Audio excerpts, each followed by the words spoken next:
I've done a review on this before. It was released July 9th of 2011. I wasn't taking the channel all that seriously then, and I was using a shitty mic, and I don't even like the edits all that much. So let's redo Halloween 5. I'll keep it short and sweet, and go over what I mentioned before with a little extra. Just to recap, in the first film they blow Mike away into that shaft, which in part 5 we see he escapes. But back to number 4 for a moment. Wouldn't you bother maybe checking? You would for anyone else. You'd think this would be their first course of action, but let's move on. Mike survives and ends up with some hermit who he kills. Jamie's in a children's hospital and shares some psychic link with Mike. They never really go into detail about it, and it's something I personally would have left out of the film. Loomis knows this and is so intense with Jamie. Jamie doesn't talk anymore, and that as well isn't explained very well. Michael kills Rachel and figures out where Jamie is. All this time there's a mysterious man in black in town. For those who haven't seen the movie, it's part of the Thorn trilogy. See my review on H2O. In the end, Loomis works with the police and uses Jamie to lure Michael into a trap.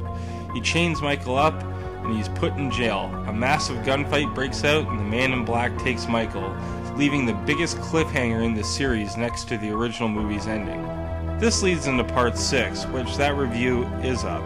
To me, it's confusing. I don't know how in the world you would go about taking Michael. They never explain that in the series at all. Okay, so I had a few complaints. So it's time to talk about some things I liked about the film and other thoughts. The cast works well. Donald Pleasence steals the show again with his portrayal of Dr. Loomis.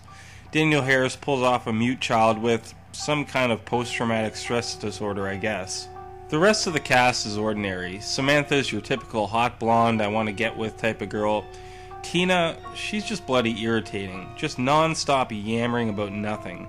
I was surprised as hell that they offed Rachel at the start. Sorry, this whole review's kind of a spoiler.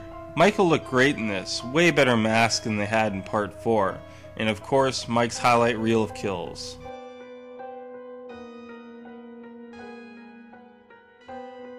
I like when Sam and Tina are talking in the park and Michael is standing behind a tree subtly in the background.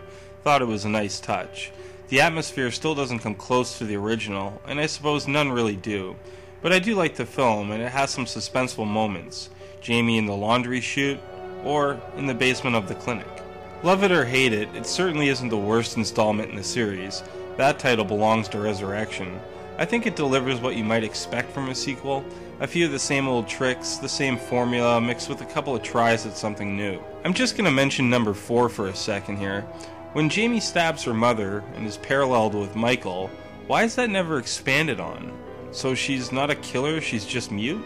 I don't get it. Anyway, it's not half bad. If you haven't seen it, it's worth a watch. Thanks again for watching. HMRG out.